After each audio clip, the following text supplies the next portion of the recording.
रात को जब मैं नहाने जाती हूँ तो अब दरवाज़ा पूरा बंद नहीं करती, बस एक छोटा सा गैप छोड़ देती हूँ। मुझे पता है वो हाल में बैठा टीवी देखने का नाटक करता है, पर इसकी नज़र बाथरूम के दरवाजे पर रहती है।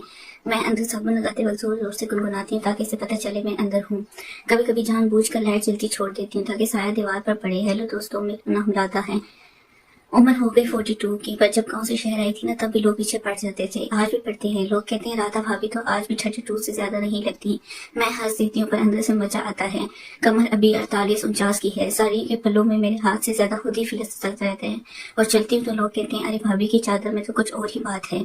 मैं बस मुस्कुरा के टाल देती हूँ। मेरे साथ रहता है मेरा देवर, नाम है विकी, उम्र 29 की, लंबा चौड़ा जिम जाता है। रोज कंधे ऐसे के हाथों से भी नहीं नापे जा सकते। आवाज इतनी भारी है जब भाभी बोलते हैं ना तो दिल में कुछ हलचल सी हो जाती है। मैंने कभी सोचा भी नहीं था कि अपने देवर को इस नजर से देखूंगी, पर पिछले 9 महीने जो कुछ घर में चल रहा था वो कोई सपने में भी नहीं सोच सकता था। हम दोनों अकेले रहते हैं। मेरे पति यानी विकी के बड़े भाई थी 3 साल पहले गुजर गए थे। एक्सीडेंट बताया था, सब ने विधवा हो गई। ससुर सास भी नहीं रही, बस मैं और विकी ही। एक मकान, 2 कमरे में किचन, एक ही छत। शुरू में तो सब नॉर्मल था। मैं भाभी वो देवर, धीरे धीरे पता नहीं कब बातें बदलने लगी। सुबह उठती हूँ तो विकी बिना बनियान की बालकनी में खड़ा सिगरेट पीता रहता है। पेट पर पसीना चमकता है। मसल ऐसे बुरे होते हैं जैसे भी फट जाएंगे। चाय ले जाती हूँ तो वो मुड़ता है। आंखें मेरी साड़ी के पल्लू पर टिक जाती हैं। पहले तो मैं चिप जाती थी, अब जानबूझकर पल्लू थोड़ा और ढीला छोड़ देती हूँ। वो हंसते और बोलते हैं भाभी तुम दिन ब दिन और खतरनाक होती जा रही हो। मैं हंस के कहती हूँ अरे देवर जी, तुम भी तो दिन ब दिन और भारी होते जा रहे हो, कुछ तो रहम करो हम विधवाओं पर। वो पास आता है, चाय का कप लेते वक्त मेरी उंगलियां छू जाता है। जानबूझकर मेरी सांस रुक सी जाती है। रात को जब मैं नहाने जाती हूँ तो अब दरवाजा पूरा बंद नहीं करती, बस एक छोटा सा गैप छोड़ देती हूँ। मुझे पता है वो हाल में बैठा टीवी देखने का नाटक करता है, पर इसकी नजर बाथरूम के दरवाजे पर रहती है। मैं अंदर साबुन लगाते हुए जोर जोर से गुनगुनाती हूँ कैसे पता चले मैं अंदर हूँ। कभी कभी जानबूझकर लाइट जल्दी छोड़ देती हूँ ताकि साया दीवार पर पड़े। एक दिन तो हाथी हो गई, मैं नहा के निकली, सिर्फ पेटीकोट उबाल के लिए विकी सोफे पर लेटा था। मैंने इसकी व्हाइट शर्ट उठाई जो सोफे पर पड़ी थी और पहने, बटन नहीं डाले, बस 2 बटन नीचे बांध के शर्ट में नहीं आ रही थी। किचन में चाय बनानी चली गई। विकी उठा और पीछे आ गया। मैंने चुके गैस चलाई तो शर्ट ऊपर खिसक गई।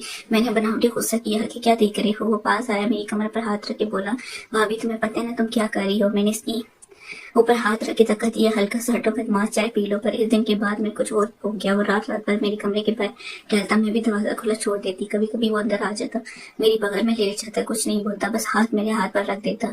मैं भी चुप रहती। हम दोनों जानते थे कि अगर एक शब्द भी बोला तो सब खत्म हो जाएगा या शुरू हो जाएगा। फिर एक रात, वो रात में कभी नहीं बोल सकती। मैं लेटी थी, लाइट बंद थी, सिर्फ बाहर स्ट्रीट लाइट का उजाला जल रहा था। विक्की धीरे से आया, मेरे बगल में लेट गया। इसने मेरे कंधे पर हाथ रखा। मैंने कुछ कहा नहीं। हाथ धीरे धीरे मेरी गर्दन पर आया, फिर गाल पर। मेरी सांस तेज हो गई। इसने मेरे कान में फुसफुसाया भाभी मैंने तुम्हें कभी भाभी की नजर से नहीं देखा, मुझे सिर्फ तुम चाहिए। प्यार पूरा। मेरी आंखें बंद हो गई। मैंने कुछ नहीं बोला। इसने मेरा मुंह अपनी तरफ घुमाया। करीब आ रहे थे, मेरी कमर में इसका हाथ कस गया और ठीक इसी वक्त दरवाजा खुला। बाइक खड़ी थी मेरी नानी यानी विकी की छोटी बहन पूजा। वो पिछले 2 दिन से मायके आई थी, पर हम दोनों इतने खोए हुए थे कि हमें याद ही नहीं रहा। इसके हाथ में मोबाइल था, रिकॉर्डिंग चल रही थी, इसने सब देख लिया। अगले 2 घंटे में पूरी बरादरी इकट्ठी हो गई। मुझे कोई विधवा का राजी गाली मिली। विकी चुप रहा, मुझे घर से निकाल दिया गया, सामान भी नहीं ले जाने दिया। मैं एक ऑटो में बैठी और शहर के इस कोने में पहुंची जहाँ कोई मुझे जानता तक नहीं था। किराए का एक छोटा सा कमरा लिया, दिन रात रोती खाना बंद। सोचती अब मर ही जाऊंगी। विकी गायब, फोन नहीं उठाता। मैंने सोचा वो भी शर्मिंदा है या डर गया। फिर एक रात घंटी बजी, मैंने रोते हुए दरवाजा खोला। सामने खड़ा था विकी, हाथ में एक पेन ड्राइव, आंखें लाल। इसने घटने पर बैठते हुए कहा भाभी अब सुन लो, रोना बंद करो। वो अंदर आया, मैं भी रो रही थी। इसने पेन ड्राइव मेरे हाथ में दिया, बोला ये देखो, फिर मुझे गाली देना। मैंने लैपटॉप खोला, इसमें ढेर सारी वीडियो थी मेरे नहाते वक्त की, पल्लू गिराते वक्त की, रात को बेड पर लेटते हुए हम दोनों की, सब कुछ। मैं चीख पड़ी ये तूने बनाई? वो बोला हाँ मैंने बनाई, और पूजा को पैसे देकर कहा था कि ठीक इसी वक्त दरवाजा खोला जब मैं तुम्हारे सबसे करीब आऊँ। सब प्लान था भाभी, सब। मैंने कॉलर पकड़ लिया। क्यों किया तुमने ऐसा? वो रोने लगा, बोला क्योंकि तुम्हारी जान को खतरा था। तुम्हारा पुराना बॉयफ्रेंड रज्जू, वो तुम्हें मारने वाला था। इसने भैया का एक्सीडेंट नहीं होने दिया था, कत्ल किया था। मुझे सारे प्रूफ मिल गए थे। पिछले 1 साल से तुम्हारे पीछे पड़ा था। मैंने इसे मैसेज किया, अपराधा मेरी है। ये वीडियो देखकर अगर जिंदगी प्यारी है तो हमेशा के लिए गायब हो। जिसने वीडियो देख के डर गया और विदेश से बाहर कभी लौटने की हिम्मत नहीं करेगा। मैं सुन रह गई। वो बोला पर तुम्हें सच कभी नहीं बताना था, इसलिए मैंने खुद को तुम्हें दुनिया की नजरों में गिरा दिया था कि तुम सरकश रहो। मैंने सोचा था तुम मुझे हमेशा गाली देते रहोगी, पर तुम जिंदा रहोगी। मैं कुछ बोल नहीं पाई, बस इसे गले लगा रोने लगी। इस रात हम दोनों रोते रहे, पर इस बार खुशी के आंसू थे। आज फिर हम इसी घर में, दुनिया आज मुझे गाली देती है, पर कोई फर्क नहीं पड़ता, क्योंकि हम जानते हैं जो बाहर से सब गंदा लग रहा था वही सबसे पवित्र था। कुछ बोल नहीं पाई, बस इसे गले लगाकर रोने लगी। इस रात हम दोनों रोते रहे, मेरे इस बार खुशी के आंसू थे। फिर विक्की ने मेरे कानों में बहुत धीरे से कहा, भाभी एक आखिरी सच जो बाकी है वो सुनने के बाद तुम चाहो तो मुझे गोली मार देना। मैं हटी, इसका चेहरा देखकर इसकी आंखें अब भी गीली थी, पर बिन में डर था। मैंने पूछा, बोल क्या बचा है? विक्की वो जमीन पर बैठ के हाथ जोड़ के बोला, भाभी राजू ने भैया का कत्ल नहीं किया, मैंने किया था। मेरा दिल एकदम रुक सा गया। मैं पीछे हटी, मेरी पीठ दीवार से टकराई। वो रोते हुए बोला, 3 साल पहले जब भैया जिंदा थे, मैं सिर्फ 26 का था। मैं तुम्हें देखता था, भैया के सामने बिजी थी तो मेरे सामने आके झुका लेती थी। मुझे पता था तुम्हें भी कुछ लगता है, पर भैया ने एक रात मेरे भैया को शराब पिलाई, बोतल पर इनकी गाड़ी में ब्रेक फेल कर दिया। सुबह न्यूज आई कि एक्सीडेंट हो गया। सबने कहा किस्मत पर। मैं जानती था मैंने किया था कि तुम मेरी हो सको। मैं चिखी नहीं, बस खामोश हो गई। वो आगे बोला, राजू को मैंने फंसाया था, इसका तब से पुराना फेयर था। मैंने इसको इस्तेमाल किया, प्रूफ बनाया, धमकी दी, सब मेरा प्लान का हिस्सा था। पिछले 9 महीने जो फ्लटिंग, जो वीडियो, जो पूजा गाना, सब मैंने इसीलिए किया था कि तुम मेरे साथ रहने को मजबूर हो जाओ। तुम्हें कभी कोई खतरा नहीं था। भाभी खैर आकर मैंने तुम्हें अपने लिए आजाद करवाया, पहले भैया को मार के फिर दुनिया से बदनाम करके।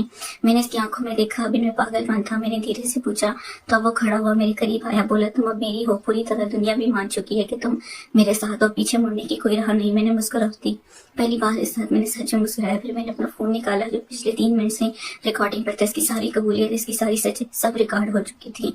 मैंने फोन इसकी तरफ बढ़ाया, बोली, कि तुम भूल के मैं विधवाओं पर मुर्ग नहीं। जब तुमने पेन ड्राइव दी थी ना, इसी वक्त मुझे शक हो गया था, इसलिए मैंने पुलिस थाने में पहली कॉल कर दी थी। बाहर गाड़ी खड़ी है, इंस्पेक्टर आने वाला है। दरवाजा खुला, 2 पुलिस वाले अंदर आए। विक्की के हाथ नटकड़ी लगी। मैंने इसकी आंखों में देखा और आखिरी बार बोली, तूने मुझे आजाद किया, तुझे सजा दिलाने के लिए खुद को बदनाम होने दिया। सच में मैं आजाद हूँ। कुछ बोलते से पहले पुलिस इसे लेके, आज मैं अकेली, सच में अकेली दुनिया आज मुझे गाली देती है, पर अब मुझे कोई फर्क नहीं पड़ता, क्योंकि अब मेरे पास एक सच है जो मैंने खुद लिखा। बोलो दोस्तों, कौन जीता? तो सुनो दोस्तों, मैंने आज तुम्हें जबानी सुनाया, सिर्फ एक कहानी नहीं थी ये, मेरी जिंदगी का वो काल सफेद सच जो मैंने पहली बार किसी के सामने रखा।